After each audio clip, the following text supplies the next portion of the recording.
yung kahapon guys eh, nagsama na siya ng dalawang babae. Ate niya raw ata yung isa, tapos yung isa kaibigan nila. Tapos ngayon, apat in order. Umorder ulit ng dalawa.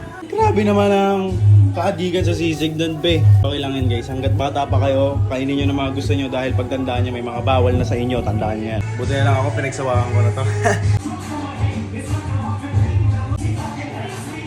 Sa mga suki dapat sinasarapan.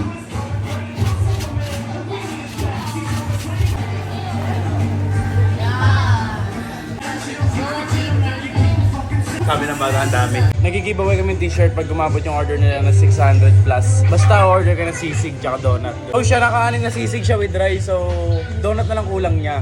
Then t-shirt guys. Aesthetic yung likod niyan. Wow! Shark turtle and syempre siya. Siya pa ka naman t-shirt mo to, di ba? Okay mo na. Let's go! Kuha na agad yung isa guys. Suot-suot na. Tingnan mo, talikod ka.